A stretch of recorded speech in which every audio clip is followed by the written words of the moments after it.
So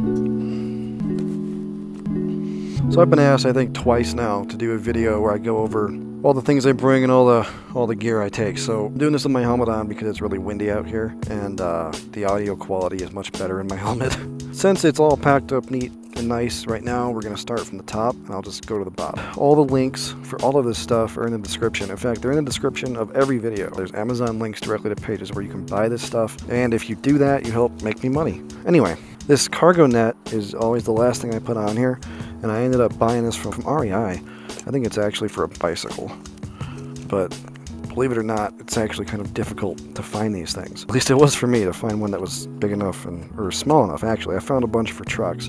But anyway, I use this cargo net to attach my sleeping bag, as well as any other odds and ends that I have to stuff in at the last moment. So like right now I got these pants that I'm going to be wearing for the rest of the day. I've got my sweatshirt that I took off, and then I've got this tool bag that I just kind of stuffed in the bottom, and I had a bungee over this. And I've got this, which is my camera slider.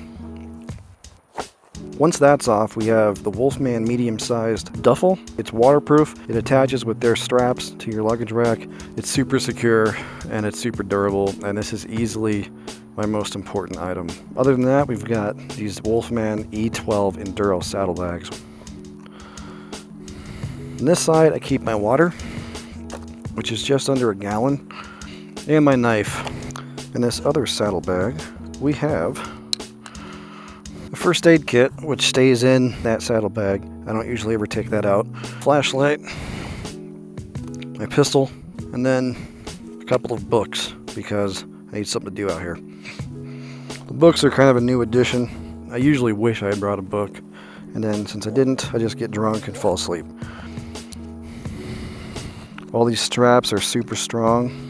It's a rubber type fabric, and it's a roll down type bag, so it's waterproof.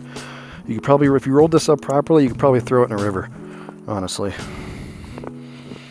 So in here is where the bulk of the goodies are.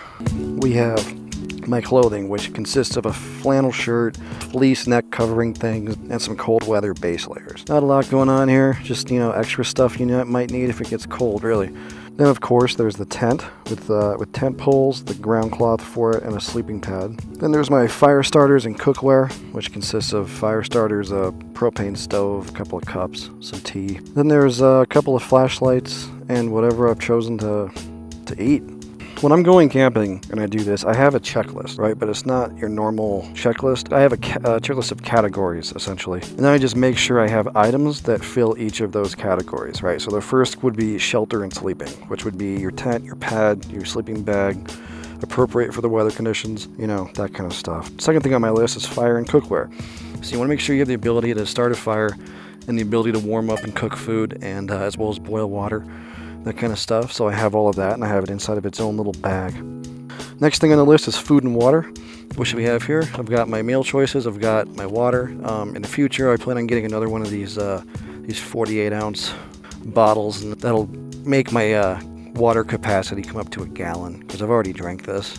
So this is what I have left, essentially, for the rest of the day. The next thing on the list is flashlights and tools. So here we've got 3 flashlights. You should always travel with multiple flashlights, because if those batteries die, you need a backup light. The pistol and the knife I consider tools. Then I've obviously got my tool bag, which has vice grips and sockets and, you know, everything I might need. All that's left after that really is just clothing for the weather, you know, and then whatever else you might think you want. So like I brought these hats along, partially to turn into a pillow. I find that when I'm camping, I have a hard time sleeping if my head isn't slightly elevated on something, and it's hard to find something that's soft. So I bring this stuff, and then if I'm cold, I can wear it. If not, it makes a pretty good pillow, along with the sweatshirt, you know. But that's it. Other than my first aid kit and my books, the other essential piece of luggage gear, of course, is the rack. I don't really want to take my bag off because I've threaded these straps through it, but here we go.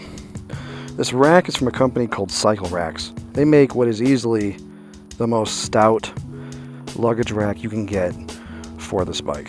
I mean, I challenge you to find one that's better suited than this. It's super long, it's super wide, it's got these bars that come down here and attach to the passenger foot peg, so you're not putting all of your weight on the subframe. some of the weight's being transferred down here to the rest of the frame, which makes it super stable. You really never have to worry about this thing. I love it. So that's basically it. I mean, I've got my camera bag. This is a tank bag I just picked up.